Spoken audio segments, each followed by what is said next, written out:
లేదు, తీసే ఉంది. డిస్టర్బ్ చేశానా? అదేం లేదు.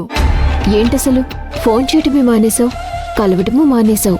ఇది సెల్ఫ్ టెస్ట్. నన్ను నేను పరీక్షించుకుంటున్నాను. ఈ ప్రేమలు వీటన్నింటికి నేను అతీతురాల్ని అని అనిపిస్తుంది. Come on, don't say that. ఎందుకలా? నాకు భయం వేస్తుంది.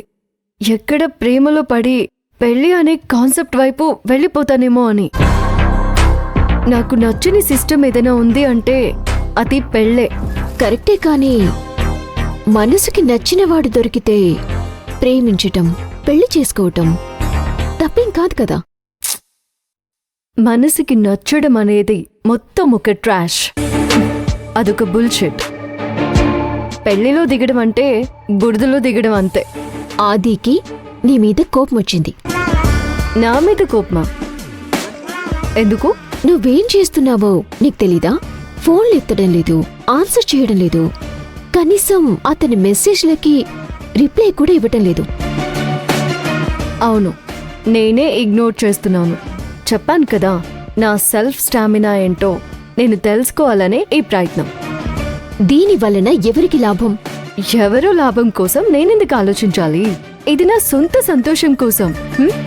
నాలో ఎలాంటి వీక్నెస్ లేదని ప్రూవ్ చేసుకోవడం కోసం. ఇదంతా అవసరమా శిశిరా? లైఫ్ ని ఎంజాయ్ చేయాలి. లైఫ్ లో కొన్ని థ్రిల్స్ ఉండాలి. అవన్నీ ఎక్స్పీరియన్స్ చేయాలి. ఆ ఎక్స్పీరియన్స్ లో నాకు అవసరం లేదు నీహా. నన్ను ఇలా ఉండనివ్వు.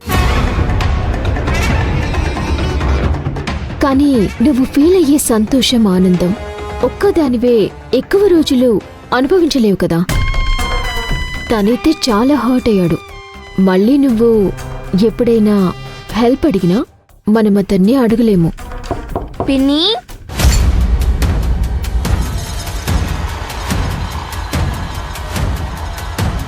ఈ పిల్ల పిశాచి ఇక్కడికొస్తే నేను కనిపిస్తాను. కనిపించానంటే విషయం మొత్తం తలకిందులవుతుంది. కనిపించకుండా మేనేజ్ చేయాలి.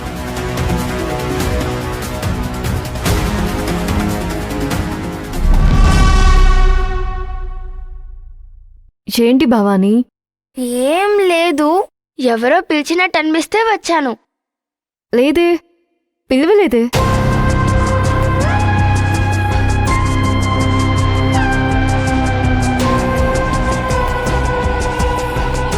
ఏవో మాటలు వినిపించాయి, అందుకే. ఒకవేళ నువ్వేమైనా పిలిచావేమో అని. లేదు. మరి ఎవరితో మాట్లాడుతుంది పిన్ని?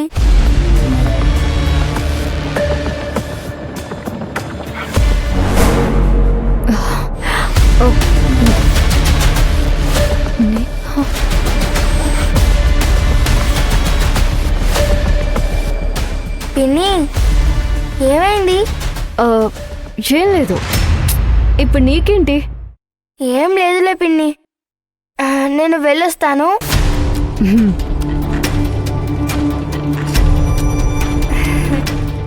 Bye. Bye.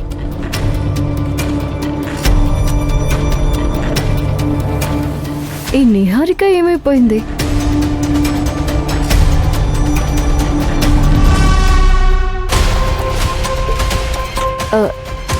Niha, ఏమైపోయావు Niharika? Just వాష్రూమ్కి వెళ్ళానంతే. అవునా? మనం బయటికి వెళ్దామా? లేదు నిహారిక, ఇంట్రెస్ట్ లేదు. నాకు వెళ్ళాలి అనిపిస్తే నేనే కాల్ చేస్తానులే. అంటే ఇప్పుడు వెళ్ళిపోమనా? నువ్వు అలాగే అర్థం చేసుకుంటే అంతే. సరే, అర్థమైంది. ఆది మెసేజ్కైనా రిప్లై ఇవ్వు. అలా ఇవ్వకపోతే బాగోదు. ఆలోచిస్తానులే నిహారిక.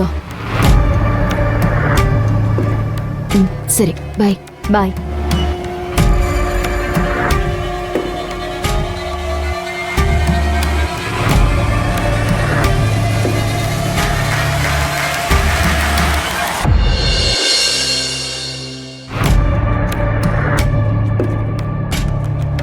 మేడం, ఇదే బిల్డింగ్ మేడం. ఖచ్చితంగా ఇదే నా బిల్డింగ్? నాకైతే తెలిసింది ఇదే మేడం. సరే, వెళ్దాం పదండి. అలాగే మేడం. నేను వెళ్తాను మేడం. సరేనండి, థ్యాంక్ యూ సో మచ్.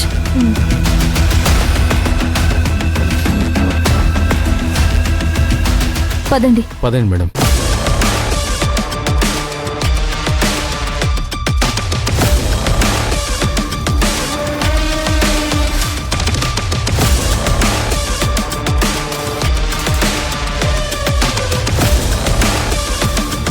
మీరిద్దరూ అటు చూడండి. సరే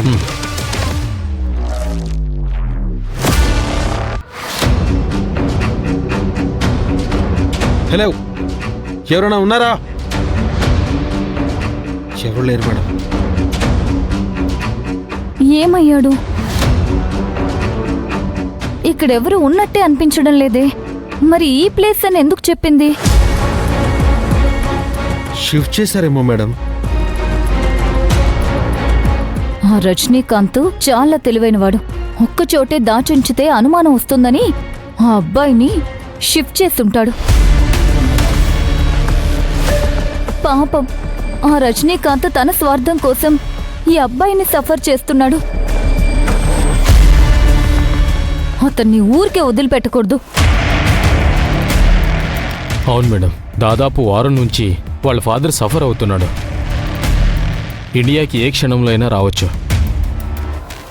ఏ తండ్రికైనా కొడుకు ఏమయ్యాడో అన్న విషయం తెలియకపోతే సమస్యగానే ఉంటుంది కదా. ఆ బాధ వర్ణనాతీతం. ఆ రజనీకాంత్ మనుషుల ఎమోషన్స్తో ఆడుకుంటున్నాడు. అవును మేడం. రజనీకాంత్కి మనం వస్తున్నామని తెలిసిపోయి ఉంటుందా మేడం? తెలిసుండదు. ముందు జాగ్రత్తగా షిఫ్ట్ చేసుంటాడు. మరి ఏం చేద్దాం మేడం ఇప్పుడు? మీరిద్దరూ ఇంకొకసారి వెతకండి. వెళ్ళండి. సరే మేడం. రామ్ కుమార్ గారు అటు చూడండి.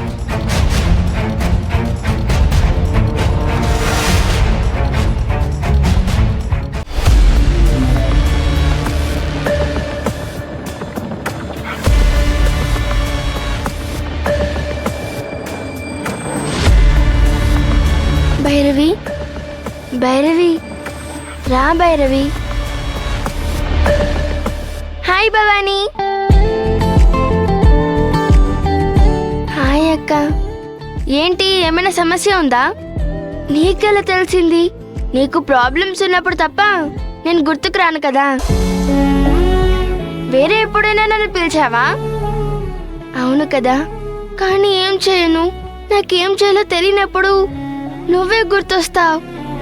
అందుకే నిన్నే పిలుస్తాను. అవును, నాకు తెలుసు. నేను మన ఫ్యామిలీ కోసమే కదా నా ఆత్మని వేరే శరీరంలోకి వెళ్ళనివ్వకుండా కాపాడుకుంటున్నాను. ఇంతకీ ఏమైంది? శిశిర పిన్ని ఏం చేసింది? పిన్నేం చేయలేదు, కానీ పిన్ని కోసం అమ్మ ఏం చేయాలని చూస్తున్నా సమస్య అవుతుంది. ఎందుకు? మన ఎవ్వరి మీద శిశిర పిన్నకి ప్రేమ లేదు కదా, కానీ అమ్మకి పిన్నంటే చాలా ఇష్టం. నాకు కూడా పిన్నంటే కొంచెం కొంచెం ఇష్టమే. తను నేను చాలాసార్లు తిట్టింది కదా. తిట్టినా పర్వాలేదులే, వీఆర్ ఫ్యామిలీ కదా. అలా ఆలోచిస్తున్నావంటే వెరీ గుడ్. అమ్మ కూడా ఇలాగే ఆలోచిస్తుంది. అలా ఆలోచించి అమ్మ ఫ్యామిలీ అనుకోబట్టే ప్రాబ్లమ్స్లో ఇరుక్కుపోతుంది. సరే, ఇంతకీ నేనేం చేయాలి?